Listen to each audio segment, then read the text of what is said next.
Hello, this is the chapter reading for Checkout by Debra Parmley. Chapter 1. Some people stock up on milk, bread, and eggs when a storm is coming, but book people stock up on books. Betsy checked out another library patron with a stack of books and wished she'd had more of a lunch break. She'd wanted to get her tire fixed. It was low, but the tire place hadn't been able to promise to have it ready in time for her to get back to work at the Bartlett Public Library in Tennessee. Now she'd have to drive home on that low tire in rain that had been falling all day and had now turned to sleet, which would then turn to ice as the temperature continued to drop. Wondering if it was starting to get bad out there, she pushed her glasses back up on her nose, tucked her dark blonde hair behind her right ear, a nervous habit of hers, and sent a worried look to the glass doors. She caught her breath, and her mouth froze into an O. Stomping into the library onto the floor mat, wearing boots and a fatigue jacket, stood a tall, broad-shouldered man who took her breath away. Handsome, with long, dark bangs that fell into his face, he brushed the hair back impatiently with his right hand, fully revealing an eye patch over his right eye. His good left eye, a deep brown, bored with intensity into her. He carried a stack of books under one arm. "Are you going to check me out, or what?" The cranky elderly lady who was next in line brought Betsy back to what she should have been doing. "Yes, ma'am." She reached for the first book with a shiver. "That man let all this cold air in. That's why I have goosebumps. Was he born in a barn? And stamping there like that with his big boots drawing attention and then giving me that look? What is that look about?" She could still feel that look, as if he'd seared it into her soul. She shivered again and finished checking out Mrs. Geraldine E. Watson. "Be safe driving home," the woman harumphed. "Would have been gone by now if you hadn't been googly-eyeing that man. I just hope I make it home in this sleet." "I'm not googly-eyeing anyone," Betsy frowned. Betsy did not Google-eye men or flirt with them. Her shyness prevented her from talking to men she didn't know, unless they initiated the conversation, though she might check them out beneath lowered lids if she knew they wouldn't see her. A handsome man was a fine sight indeed. This man, though, where had he gone? She glanced over to the door and then scanned from the door to the end of the line of the patrons waiting to check out. "Oh," she took in a breath. "There he is, right at the end of my line." Tension filled her. The library closing in 10 minutes announcement came over the speaker, making her jump. She'd heard it so many times before, knew it was coming, and yet she jumped. "Because of him, I'm jumpy because of him. It's a good thing he's not looking at me right now. I need to settle down and finish my job." Processing the patron's books, she worked, refusing to look over at him again. But the tension did not ease. Then he was there before her, with that dark, mysterious eye patch and strong, intense, deep brown eye, looking at her as if he had X-ray vision and could see inside of her all the way to her soul. They say losing one of your senses makes the other stronger. Is that why his gaze makes me feel so strange? What is he seeing? I have to say something now. He's just standing there looking at me. This handsome stranger would have made her feel shy even without his eye patch. The patch added a mysterious, raffish, quiet quality to his look. The frown he'd sent her way when he'd entered the library still resonated with her. Now that intense eye was focused on her with a direct intensity she was not used to. Her words came out in a stammer.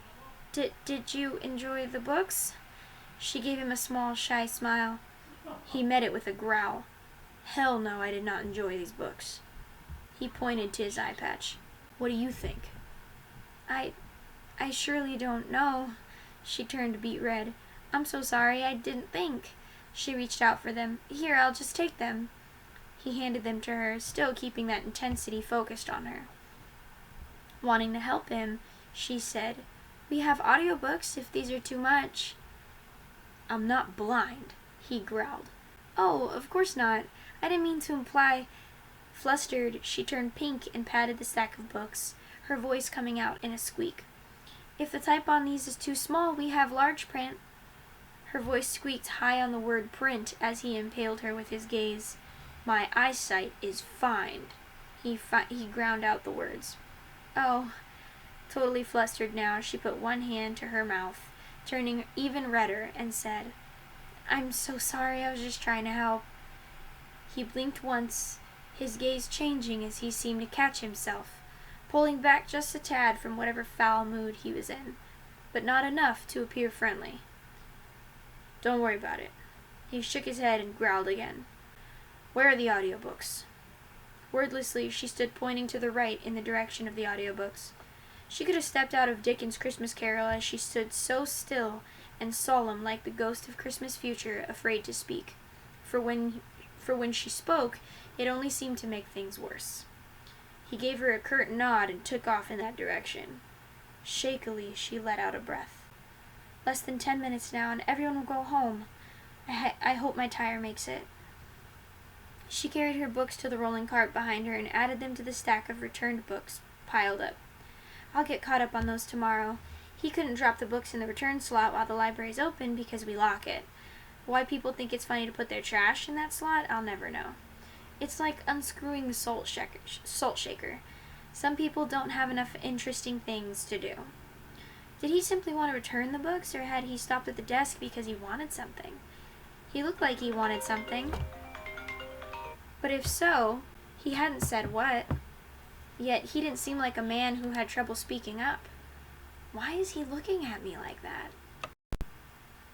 She kept checking out patrons, and then, with 1 minute to closing, there he stood before her again, with 2 audiobooks in his hand. A Tom Clancy, and one of Barry Eisler's John Rain books. So he was obviously a military man who liked action-adventure stories. You can learn a lot about a person by noting what books they check out. He handed her the audiobooks without speaking, and she checked him out. His name was Nash. Nash Ware. Ware. Be wary. He might be a werewolf. She mentally shook herself. Enough of the wordplay. I scare myself sometimes. My mind is too often in the world of fiction. He's just a man. Thanks. He gave a brief nod and headed for the door. He was the last patron out, and she locked the door behind him. After shutting down lights and computer systems and putting the phone on the answering machine, she put on her coat, slipped out of her work shoes into her new black suede boots, grabbed her purse, and headed for the back door. June had left 5 minutes before in a hurry to pick up her baby and to get home as soon as she could to be off the roads before the ice got worse. The library was quiet, dark, and securely locked. Walking to her car, Betsy nearly slipped on the sheets of ice that had formed. Her new boots proved to be more decorative than useful. Fortunately, she righted herself with some fancy footwork. Her car stood alone beneath the light layered in a covering of snow and ice. Taking her glove, she brushed off the window and door of the driver's side and unlocked her door. A big black Jeep was at the parking lot entrance. It backed up and then turned around and headed her way. The Jeep had big black tires, tinted windows, and was the largest Jeep she'd ever seen. Oh no. Who is that, and what do they want? It looks like something out of the movies, like a dark government vehicle. Why are they coming toward me? She jumped into the car quickly and locked the door, her heart racing. Putting her key in the ignition, she cranked the engine. It wouldn't start. Oh no. She gasped and then turned it over again. This time it started. The stereo blasted Celtic Woman. Betsy jumped and turned it off. She couldn't see through the other windows, which she hadn't cleared off yet, so she strained to see where the Jeep had gone. A knock on her door made her jump with a shriek and flip her head around. The man with the intense eye and the eye patch stood looking down at her. Oh my God, what does he want? He held out an ice scraper and shouted through the window, "I'm going to clear your windows." Oh, that's nice. I didn't expect that. But that doesn't mean I should trust him. "Thank you," she shouted back, not willing to roll that window down, even a crack. He moved to the front of the car and started working on clearing it. Then he moved all the way around the car, scraping the ice off, and soon all the windows were cleared. She could see out again. His Jeep was large, dark, and rugged looking. parked beside her in the blind spot she hadn't cleared on the windows at first. Just the sort of vehicle a military man or veteran would drive. He came back to the window and looked in. Nice as he had been, she still wasn't rolling down the window. "Thank you," she shouted again. He nodded and touched his hat, his dark eye watching her. He walked back to his Jeep. She watched him go, wondering why he'd still been here when she locked up. If he hadn't done such a nice thing and then walked away, she would have assigned a bad motivation to the fact he was still here when she went to get into her car. She slowly backed out of the parking space. Something is wrong.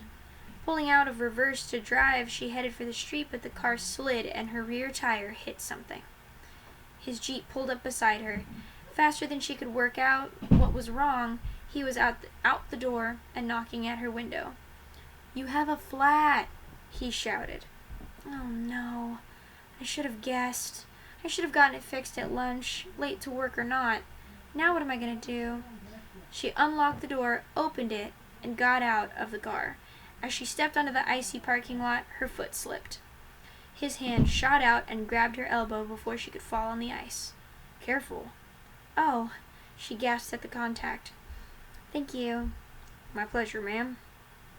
So he had manners after all. They walked to the side of the car together, with him holding her arm until they stopped and stood looking down at her flattened tire. "It's not safe for you to drive," he said. "I'll give you a ride home." "Wait, what?" Flustered by all that had happened, and happened so fast, she looked up at him. So tall. Her capacity for words strung into a full sentence seemed to have left her. Tall and strong. She stared at him wide-eyed and close. Very close.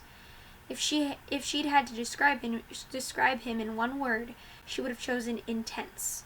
This man was intense. I'll just go back inside. I can call." Her voice trailed off. Who could she call? None of her girlfriends were going to come out in this weather, and she had no family in town. "Don't be afraid. You're safe with me." His calm, deep tone was reassuring, as well as his presence. "We haven't been introduced properly. I'm Nash. Nash Ware." She came back to herself enough to speak. "Nice to meet you, Nash. I'm Betsy Bobbin. Thank you for your help." "You're welcome, Betsy Bobbin." His tone was both a caress and a reassurance, which held a note of humor as a slow grin spread across his face when he spoke her name. The grin and the twinkle in his eye began to dash away the misgivings she had about accepting a ride from him. He was a kind eye, now that the intensity had eased and the eye patch didn't make him appear as sinister without that intensity. "Yes, that's me. One of the 3 Bobbin sisters." He continued to grin. "I'm the oldest." Huge snowflakes were now falling, and one splattered on her nose, making her blink and adding spots onto her glasses. "Well, Betsy Bobbin." Again that grin appeared as he spoke. "Let's get you home and warm, and we can deal with your car later." She hesitated. "All I know about you is your name. That's not enough to get in a car with a stranger. What do you do, Nash Ware?" "I'm a Marine veteran. Been back about 8 months. Going to college now with the GI Bill." "Thank you for your service." He nodded. "You're welcome." He spoke in a quiet tone. She stood watching him, not sure what to do. He seemed nice enough, but still, she had only his word that he was who he said he was. "Here." He reached into his back pocket and pulled out his wallet, flipping it open to his ID. She looked from him to the ID and nodded. "Okay, I'm just going to make a phone call first." "Whatever makes you feel more comfortable." She took her phone out of her coat pocket and dialed June, who answered on the first ring. "Hey, June, you get home okay?" June answered that she had. "Good. Listen, I have a flat and I'm still at the library, but one of our patrons, Nash Ware, was still here and he's offered to give me a ride home." June said he seemed like a reliable enough man, but to call her the minute she got home. "Yes, I'll call when I get there. Thanks, June." She hung up and then nodded at Nash.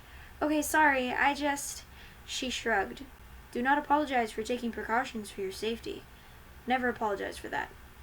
He held out his hand for her again, and she took it, then stepped gingerly over to the driver's side, reached in, and turned the car off. "Take anything out that might tempt a thief."